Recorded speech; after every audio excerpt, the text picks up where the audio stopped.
नमस्कार, मैं doctor Suresh, assistant professor ABST। अब हम जो क्वेश्चन करेंगे वो मोड से रिलेटेड है। Calculate of mode from the following distribution. Wages दे रखी है हमारे पास मोर देन, उसी अकॉर्डिंग वर्कर दे रखे हैं नंबर ऑफ वर्कर्स।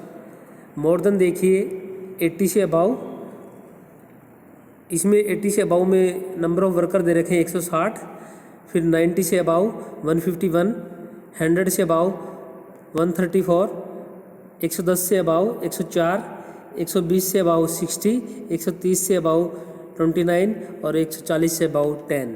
इसी अकॉर्डिंग हमें ग्रुप तैयार करेंगे।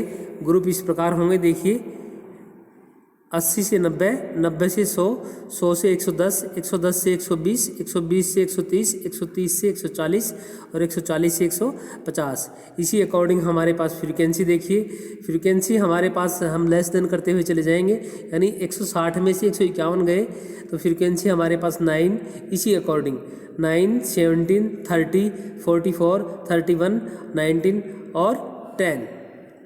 अब हमारे पास देखिए सबसे ज़्यादा फ्रीक्वेंसी 44 है, तो 44 की जो फ्रीक्वेंसी है ये हमारे पास ग्रुप हो जाएगा 110 से 120, और 44 हमारे पास F1, इससे तुरंत पहले का यानी F0 और तुरंत बाद का F2, फ्रीक्वेंसी 2। हमारे पास ग्रुप देखिए 110 से 120, इसी अकॉर्डिंग L1 हमारे पास हो गया 110, L2 हमारे पास 120, F1 हमारे पास 44, F0 हमारे पास 30, F2 हमारे पास 31 और I हमारे पास 10। इसी अकॉर्डिंग हमें डेल्टा 1 कैलकुलेट करोगे। डेल्टा 1 कैसे कैलकुलेट करते हैं? F1 माइनस में F0 यानी 44 minus 30 is equal to 14। Delta 2 हमारे पास कैसे कैलकुलेट करोगे? F1 माइनस में F2 अर्थात 44 माइनस में 31 इज इक्वल टू 13। हमारे पास Z यानी मोड का फॉर्मूला है L1 प्लस में delta 1 upon delta 1 plus delta 2 into I। Z is equal to 110 plus में 14 अपॉन 14 प्लस में 13 इंटू 10। इसको हम सोल्व करेंगे तो हमारे पास जो हमारा आंसर आएगा वो इस प्रकार है, Z इक्वल 115.19, अर्थात हमारे पास मोड 115.19 हमारे पास मोड हुआ। नेक्स्ट अगला जो हमारे पास प्रैक्टिकल क्वेश्चन है वो इस प्रकार है। इसमें calculate of mode flowing the following data. Marks हमारे पास बिलो दे रखे हैं, से कम में दे रखे हैं, अर्थात देखिए वो इस प्रकार है 5, 10, 15, 20, 25, 30, 35, 40 और 45। इसी अकॉर्डिंग हमारे पास ये CF दे रखी है। CF क्या है देखिए 29, 224, 465, 582, 634, 644, 650, 653 और 655। इसी अकॉर्डिंग हम ग्रुप तैयार करेंगे।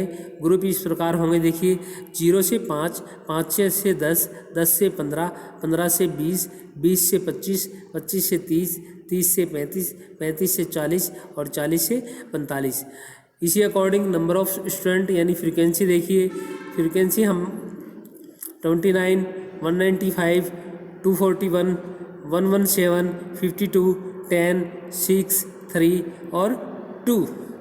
अब हमारे पास देखिए सबसे इन्वेस्टिगेशन में पता चलता है कि सबसे ज़्यादा फ्रीक्वेंसी हमारे पास क्या है 241 हमारे पास क्या हो गया F1, इससे तुरंत पहले का यानी 195 F0 और इसके तुरंत बाद का 117 F2। हमारे पास ग्रुप हो गया 10 से 15, अर्थात L1 हमारे पास 10, L2 हमारे पास 15 और F1 हमारे पास 241, F0 हमारे पास 195, F2 हमारे पास 117 और I हमारे पास 5। इसी अकॉर्डिंग हम डेल्टा कैलकुलेट करेंगे। डेल्टा 1 का हमारे पास मेथड क्या है? डेल्टा 1 का method delta 1 is equal to F1 minus में F0 अर्थात 241 माइनस में 195 इज इक्वल टू 46। डेल्टा 2 कैसे कैलकुलेट करोगे? F1 माइनस में F2 अर्थात 241 माइनस में 117 इज इक्वल टू 124। अब हमारे पास Z का जो सूत्र है वो इस प्रकार है, मेथड ये है L1 प्लस में delta 1 upon delta 1 plus delta 2 into I। Z is equal to Z plus is equal to 10 plus में 46 अपॉन 46 प्लस 124 इंटू 5। इसको हम सोल्व करेंगे तो हमारे पास आंसर आएगा 11.35। ये हमारे पास क्या हो गया, मोड। तो ये हमारे पास दो प्रकार के क्वेश्चन है। एक क्वेश्चन, पहला क्वेश्चन था उसमें मोर देन दिया हुआ था, दूसरा क्वेश्चन है उसमें बिलो देन दिया हुआ है। तो इसी अकॉर्डिंग अगर कोई क्वेश्चन आए तो हम किस प्रकार सोल्व करेंगे, कर सकते हो आप। देखिए यहाँ पर मैंने जिस प्रकार बताया उसी अकॉर्डिंग क्वेश्चन सोल्व कीजिए। फिर भी नहीं समझ में आए तो मेरे व्हाट्सअप नंबर पे मुझसे संपर्क कर सकते हैं। मैं doctor Suresh, assistant professor ABST। और इससे पहले भी हमने स्टैटिकल एवरेज के काफ़ी वीडियो डाल चुके हैं, आप लोग देख चुके होंगे। उनको अच्छी तरीके से समझने की कोशिश कीजिए। नहीं समझ में आए तो मुझसे संपर्क कर सकते हो। आप लोग इनको जितनी ज़्यादा प्रैक्टिस करोगे उसी अकॉर्डिंग ये क्वेश्चन समझ में आएंगे। तो आप लोग प्रयास करें, और नहीं समझ में आए तो कोई बात नहीं, मेरे से संपर्क करें, मैं आप लोगों को समझाने की कोशिश करूँगा। Thank you.